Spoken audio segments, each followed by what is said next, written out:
Welcome to The Shift Show with Adriana Bucci. Join me every week to learn all about narcissistic abuse recovery, healing from physical and emotional pain after the abuse, and everything else to do with toxic people and how they affect your physical, emotional, and mental health. And no, you are not the crazy one. Thank you so much for tuning in to today's episode. Let's get right to it.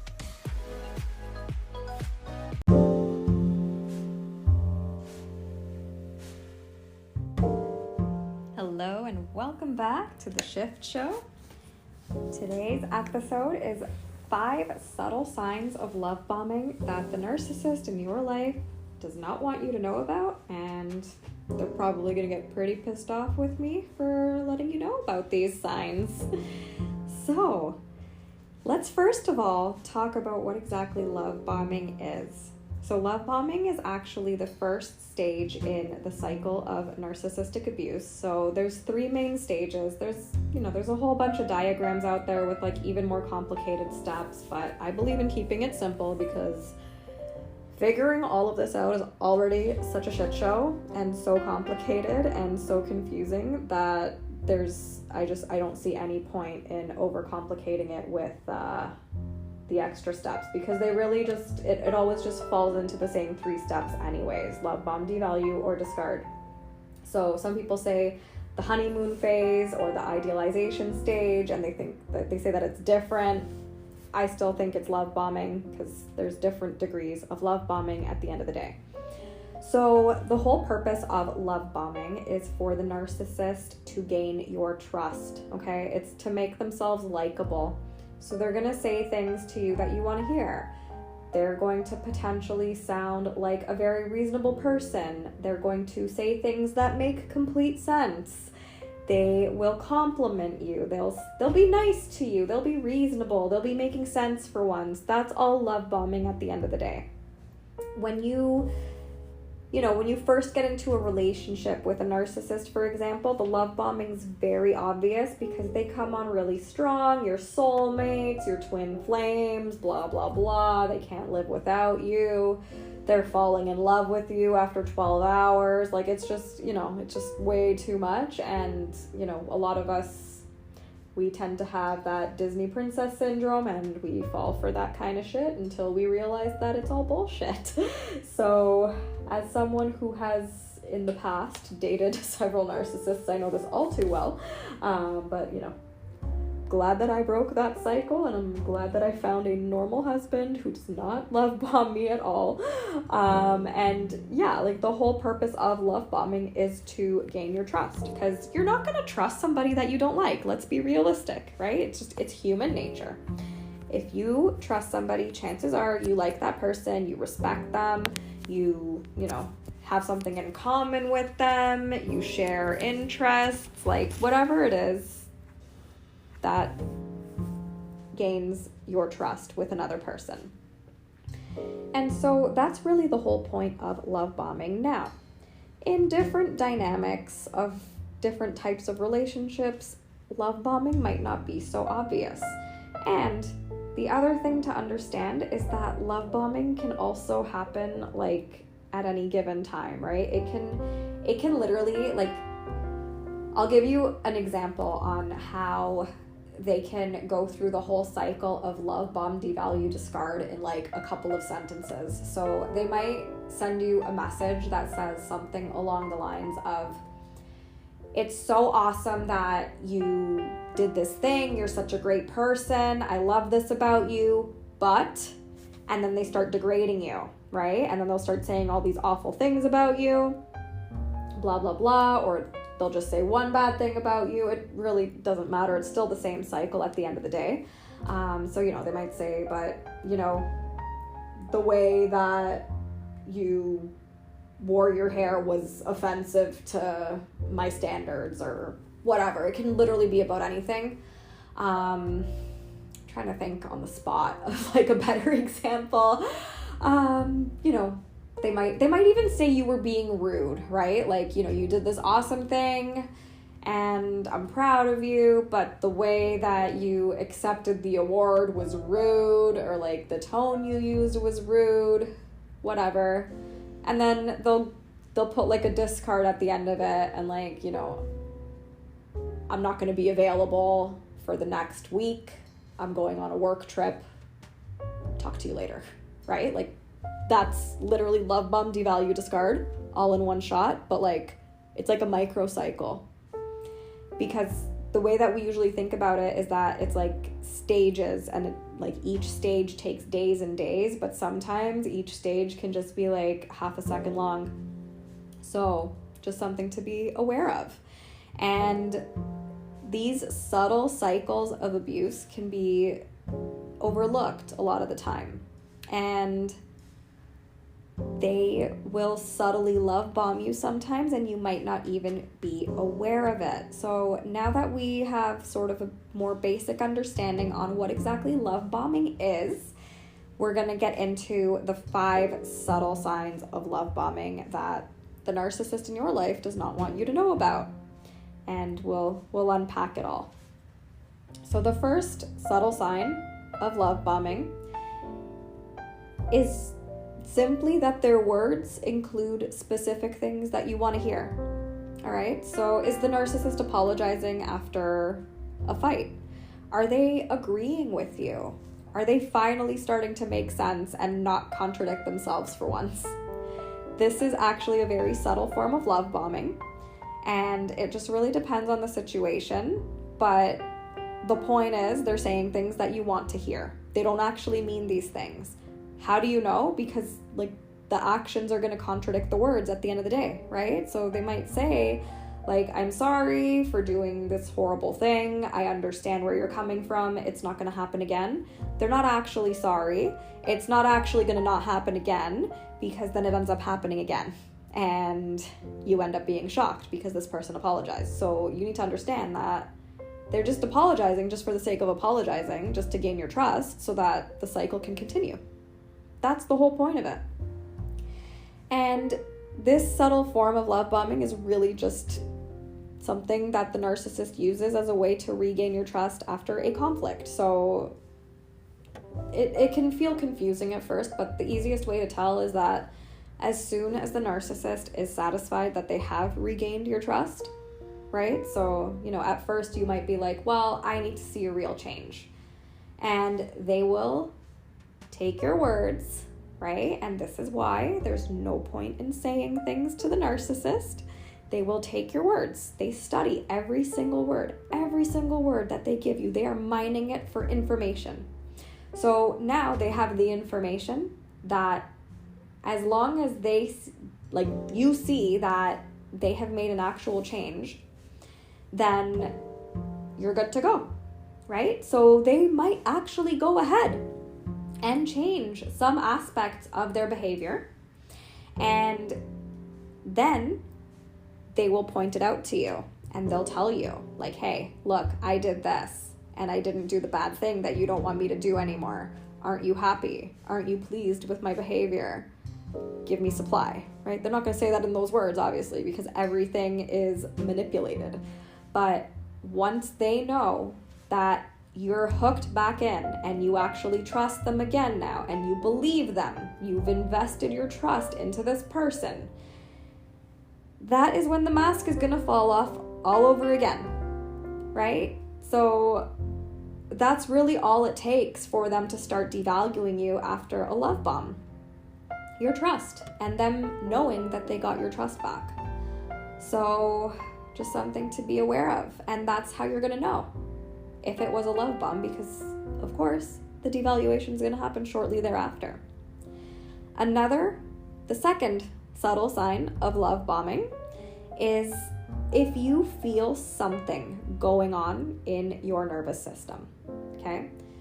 Something's always going on in your nervous system in any interaction with a narc, but when they are love bombing you, you might start getting some kind of gut feelings. It might feel, like just something in your stomach, might feel like indigestion, might feel like you're tired, might feel like something just going on in your body, or it might feel like, just a rush of emotion and like renewed hope, right? Like it can feel like anything. So I'd encourage you to kind of start noticing what's going on in your body. And I know that that's like a really loaded suggestion, especially when you're a trauma survivor of narcissistic abuse, because we're so disconnected from our bodies and so dissociated from our bodies that we have no idea what our gut feelings are. Like it was a struggle for me to differentiate between like what's my intuition and what is my anxiety,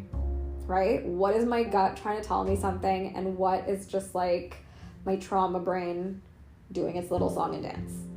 So, you know, the more that you just start kind of tuning into what's going on and reminding yourself that you are safe. It is safe to feel whatever is going on in your body. It's just that feeling of safety was kind of ripped away from you because of the conditioning from narcissistic abuse.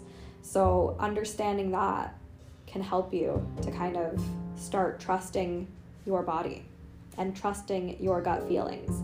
Now, I'm not asking you to have full trust in yourself. I'm just kind of suggesting to you that when you're interacting with the narc, if you feel some kind of a gut feeling going on, this just might be your nervous system's alarm bells going off, trying to warn you that a trauma bond might be happening, all right? And this is something that can really start happening in like a romantic relationship with a narcissist. It might even feel like it's butterflies. It might feel like chemistry, right? Anytime I hear someone saying like, oh, we had great chemistry, I'm like, oh no.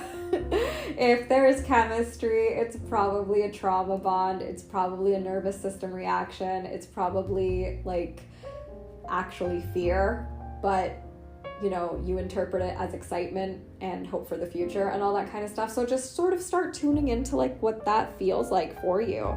And even if it's a narcissistic parent, right? When they're love bombing you and you're eating up every word, you might feel like so happy, and like you just might feel like this feeling of like, yes, finally, like we're gonna have the happy family that I always wanted. That's like your nervous system going off, right? Because you want to trust the actual actions that they're doing and not the words that they're telling you. So just, you know, something to be aware of. Now, the third sign, subtle sign of love bombing, is you're feeling confused, right? So even if it seems like something you probably shouldn't be confused about, and I'm going to go ahead and say that it's especially the thing that you think. The narcissist will think that you are stupid for being confused over that thing. Put that in your file, okay? Narcissists contradict themselves all the time. Nothing matches up with anything. The stuff they say in the love bombing stage gets contradicted in the devalue and discard stages. And what you need to understand is that confusion, any sense of confusion that you feel, is a red flag that you might be being manipulated, okay? Narcissists confuse their targets on purpose because confused people are easier to control. So when they're love bombing you and they're saying something that you want to hear, and as you're listening to them, you start feeling confused because it's like, wait a minute, we never talked about this. What is this person talking about? Am I going crazy? Hold on. Didn't they just say the other day that this was a huge issue and now they're suddenly okay with it? What the hell is that? What is happening? That confusion right there, you need to pay attention to it, okay? And even if it's one of those things where it's like they're kind of talking about something really obviously with like a lot of confidence in their love bombing, and it's one of those things that you never talked about and it's just not making any sense, that's the thing that you think that they're going to tell you you're stupid if you are confused about it. That's a manipulation tactic, okay? Because you can kind of predict what kind of things they're going to get mad at for you questioning, especially in the love bombing stage, right? Because you might be like, wait a minute, but didn't you just say the other day that this, and that? And then they'll be like, no, well, we're talking about it now, or we talked about it, you don't remember, blah, blah, blah. You know, how can you not remember this? You're this, you're that. They start gaslighting you. Pay attention to that. Pay attention to that, because chances are you're being love bombed, and that confusion is the red flag. And maybe that confusion's trying to tell you that you're confused. And what you need to remember when you're confused is that you're probably being manipulated when you're confused. The fourth subtle sign of love bombing is selective honesty and niceness. So narcissists will be honest sometimes, or they'll say nice things sometimes about something that has nothing to do with the original issue. So this is something where, if you're engaged in a conversation with them, maybe it doesn't matter what stage you're in. You might be in the devalue stage. It doesn't matter at the end of the day. It's just, these are the subtle signs, really. And you're talking about some sort of an issue, but they say something that's rooted in truth. And it's said in a way that's very specific, and it kind of makes sense. And so you start to actively dismiss that slight confusion that you've been feeling the entire time, because now they're using shreds of honesty and kindness in whatever they're saying.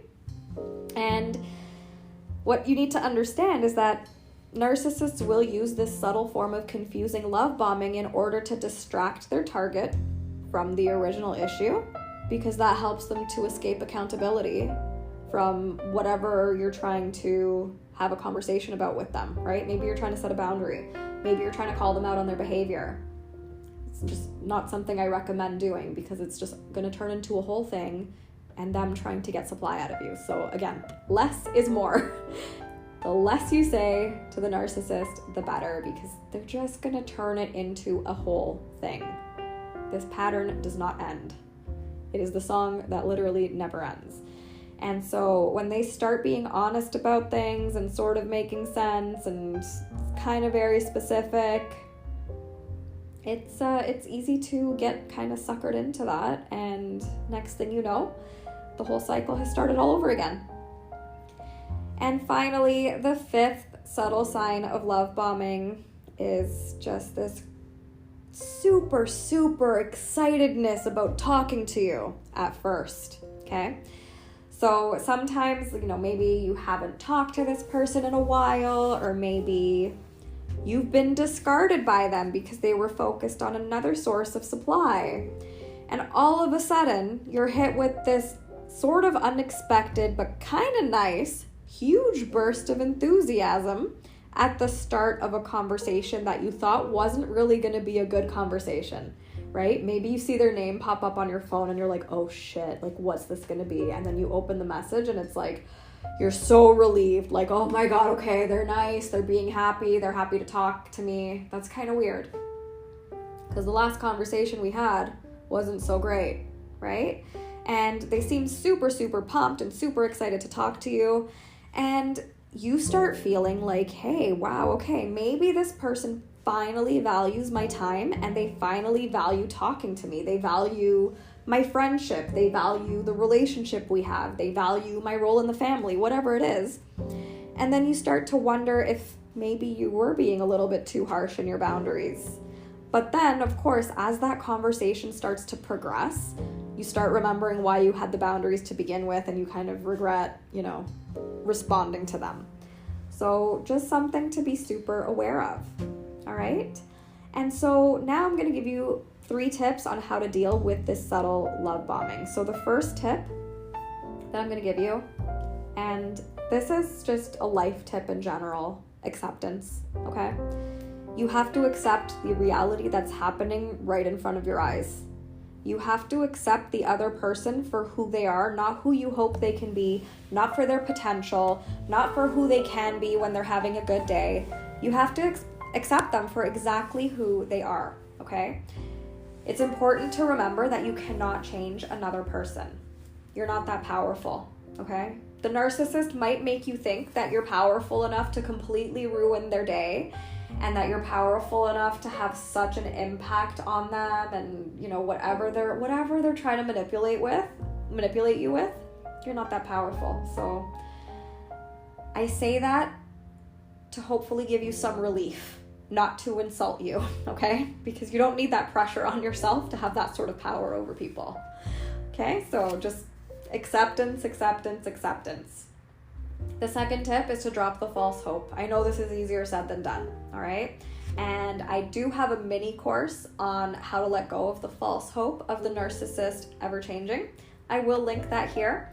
You can also get free access to that mini course when you join tier 2 of my community membership. So I will link the membership as well in the description of this podcast episode, because false hope is really one of those things that narcissists instill within you so that they suck you back in, they hook you in, they make you think that things are going to be better, and then you're bamboozled before you know it, and you're back into that cycle and you have no idea what the fuck happened. So it's just, this is why I offer that course, and I will link it, and you can decide if you want to do it just, standalone as the course or as part of the community membership. I would recommend the membership because you get way more bang for your buck, but at the end of the day, totally up to you. And so when you do have this false hope, it's, you will be disappointed, right? So when you drop the false hope, it will actually help you to avoid the inevitable disappointment when the love bombing stage ends, and then it, of course, transitions into the devalue stage. And, everything has gone back to shit before you know it. But you were so hopeful that you just want to keep giving it chance after chance after chance. And again, this is one of those things where you need to understand that feelings are not facts, right? So don't believe the hope. You don't have to believe your feelings and your emotions. You just have to process them. Let them be there. No need to act on them. Just let them run their course through your body. One day at a time, one baby step at a time. And obviously, this is not something that I can adequately teach you how to do in a podcast episode. But of course, just baby steps. If journaling is your jam, that's great. Do the journaling, see where that takes you, because that will help you kind of process those emotions and drop into the body so that you can feel the feeling of the emotion rather than thinking about the emotion, because that's where all the confusion happens. That's where the emotion kind of seems like it never goes away. And the reality is, when you actually let yourself feel that emotion rather than think about the emotion, that's when it goes away.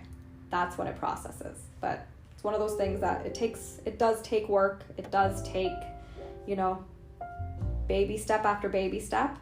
And it is something that I do teach in my community membership in both tiers. There are audio courses on this if that's something that interests you. So if that's something you want to look into, tier 1, you can get in for less than $1 a day before October 17th. So I will link that.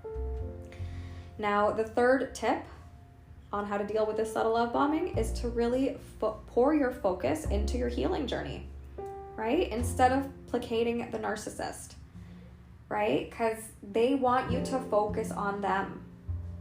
They want you to give them supply. They want all of your attention on them. And you're not on this planet for that. I promise you. You are not on this random space rock somewhere in the universe to, be this person's punching bag. Like, that's not it. I promise you. You are worth your own time and attention. I promise you, life is too freaking short to focus on a grown adult who refuses to treat you with basic human decency on a consistent basis because they have prioritized getting supply over any sort of common sense, okay? Because when you really think about it, like, supply is just the dumbest concept ever.